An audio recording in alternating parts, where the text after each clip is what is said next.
Assalamualaikum anak-anak ibu semuanya, ketemu lagi dengan Bu Ria dalam pelajaran tematik tema 2 menyayangi tumbuhan dan hewan, subtema 2 manfaat hewan bagi kehidupan manusia, pembelajaran 3 dan 4 dalam muatan pelajaran SBDP Bahasa Indonesia, Matematika, dan PPKN. Sebelum kita mulai pelajaran hari ini, pastikan anak-anak di rumah sudah didampingi oleh orang tuanya. Dan jangan lupa baca doa sebelum belajar. Tujuan dari pembelajaran kita hari ini adalah yang pertama, agar kalian dapat memperagakan gerakan hewan di sekitar. Yang kedua, agar kalian dapat menemukan pesan yang terdapat di dalam fabel. Yang ketiga, adalah agar kalian dapat menuliskan sifat pertukaran pada perkalian sesuai dengan gambar. Dan yang terakhir adalah agar kalian dapat mengidentifikasi keberagaman sifat teman-teman di sekolah. Ayo, siapa yang tahu hewan apa ini namanya? Ya, benar, ini adalah kelinci. Jadi, di muatan SBDP hari ini kita akan belajar gerak menirukan gerakan kelinci. Yang pertama, gerak kelinci diam. Yang kedua, gerak kelinci berdiri. Yang ketiga, gerak kelinci melangkah. Yang keempat, gerak kelinci meloncat. Yang pertama, gerak kelinci diam. Kedua tangan di atas kepala. Posisinya kita harus duduk jongkok. Yang kedua, kelinci berdiri. Kedua lutut kita agak ditekukkan. Kemudian kedua tangan di atas kepala. Yang ketiga, gerak kelinci melangkah, yaitu kedua kaki kita melangkah ke depan. Dan yang terakhir adalah gerak kelinci meloncat. Kedua kaki kita meloncat ke depan. Nanti diperagakan ya di rumah. Setelah memperagakan gerakan kelinci tadi, kita akan lanjut ke pelajaran selanjutnya. Nah, sebelumnya Ibu mau tanya dulu, anak-anak tahu kan kalau kelinci itu merupakan salah satu contoh hewan. Nah, di dalam pelajaran bahasa Indonesia ini, kita akan belajar tentang dongeng yang tokohnya adalah hewan. Ayo, apa namanya?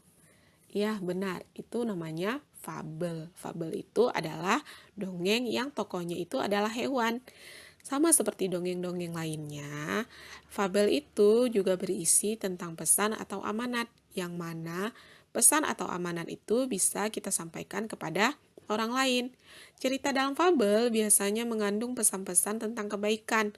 Fabel juga memiliki latar dan alur seperti dongeng lainnya. Jadi di sini Ibu sudah menyediakan salah satu contoh fabel. Nah, anak-anak nanti dibaca lagi bersama orang tuanya di rumah, kemudian temukan pesan atau amanat apa yang terdapat dari contoh fabel yang ini. Kita lanjut ke muatan matematika. Di sini kita akan belajar tentang sifat pertukaran atau komutatif pada perkalian. Berdasarkan sifat pertukaran, hasil perkalian dua bilangan akan tetap sama walaupun letaknya itu ditukar. Di sini kita akan belajar berdasarkan kubus satuannya. Nah, pada gambar pertama kita bisa melihat ada 6 buah persegi dari kiri ke kanan dan 5 dari atas ke bawah. Ini menandakan 6 dikali 5 sama dengan 30. Sementara pada gambar kedua itu ada 5 persegi dari kiri ke kanan dan 6 buah persegi dari atas ke bawah. Ini menandakan 5 dikali 6 juga sama dengan 30.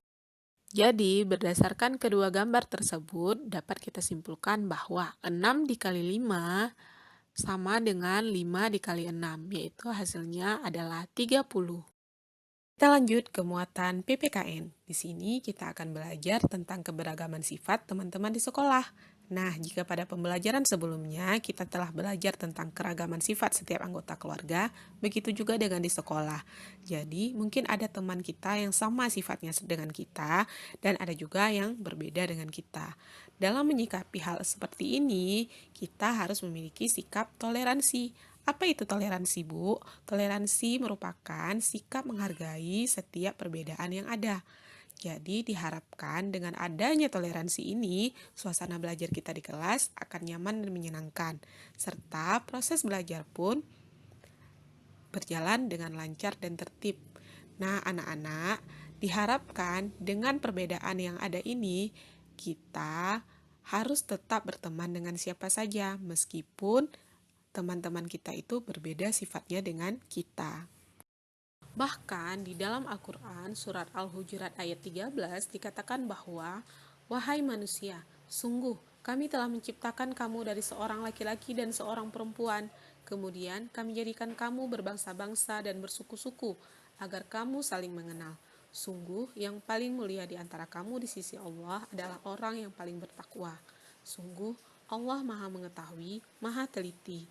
Nah, dari surah ini kita bisa tahu bahwa Allah menciptakan kita dalam keadaan yang berbeda-beda agar kita bisa saling mengenal.